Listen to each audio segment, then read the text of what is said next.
আপনারা 15টা বছর এই দেশের মানুষের উপরে যে জুলুম নির্যাতন অন্যায় গুম হত্যা করেছেন তারই জবাব কিন্তু এই দেশের মানুষ দিয়েছে।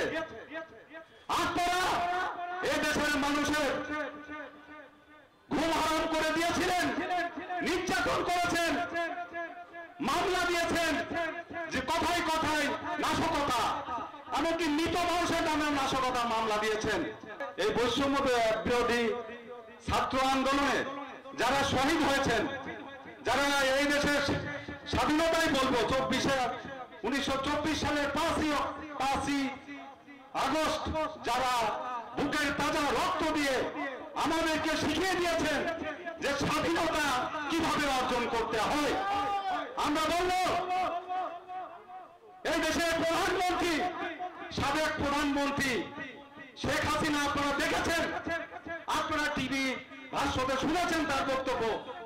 উনি কিন্তু দেশ ছেড়ে যাওয়ার 2 দিন আগে বলেছেন শেখ হাসিনা পালানোর লোক নয়, শেখ হাসিনা এই দেশ ছেড়ে চলে যাবে না। কিন্তু আপনারা কি লক্ষ্য করলেন? ঠিক 24 ঘন্টা পরে উনি একটি সামরিক হেলিকপ্টারে দেশ ত্যাগ করলেন। সংগ্রামী সাথী বন্ধুগণ, একটি কথাই বলতে চাই, ক্ষমতা নিয়ে বাড়াবাড়ি করবেন না। আপনারা 15টা বছর এই দেশের মানুষের উপরে যে জুলুম নির্যাতন অন্যায় গুম হত্যা করেছেন তারই জবাব কিন্তু এই দেশের মানুষ দিয়েছে। আপনারা এই দেশের মানুষের ঘুম হারাম করে দিয়েছিলেন, নির্যাতন করেছেন, মামলা দিয়েছেন, যে কথায় কথায় নাশকতা, এমনকি মৃত মানুষের নামে নাশকতা মামলা দিয়েছেন। সংগ্রামী সাথী বন্ধুগণ, বক্তব্য বেশি দেব না, একটি কথাই বলবো, আমরা যেমন স্বাধীনতা পেয়েছি, সরকারের পতন ঘটিয়েছি, এই স্বাধীনতা ধরে রাখতে হবে। জাতীয়তাবাদী যুবদল কুষ্টিয়া জেলা শাখার পক্ষ থেকে আপনাদেরকে বলবো, অনেক সিনিয়র নেতারা আছে, বক্তব্য দেবেন গুরুত্বপূর্ণ।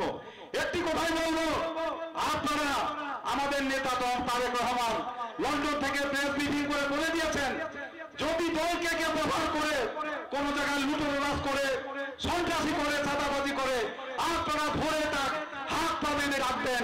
আমাদের জাতীয়তাবাদী দলের কর্মীরা তার বিরুদ্ধে সাংগঠনিক ব্যবস্থা নেবে, এমনকি তাদেরকে বহিষ্কার করা হবে। ইতিমধ্যে দেখেছেন যুব দলের কয়েকজন নেতাকে বহিষ্কার করা হয়েছে। তাই বলবো, আপনারা দেশ স্বাধীন হয়েছে, সরকার পতন হয়েছে, আপনারা এটাকে ধরে রাখবেন। আর যদি ধরে না রাখতে পারেন, যদি আগামী দিনে যদি অনেক মানুষ যদি বলে ফেলে যে আগে সরকারি ভালো ছিল, এটা আপনারা মাথায় রাখবেন। এই আশাবাদ ব্যক্ত করে আপনাদের সামনে বেশি কথা বলবো না। বৈষম্য বিরোধী আন্দোলনে যারা ভূমিকা রেখেছে, আমাদের নেতা আছে এখানে,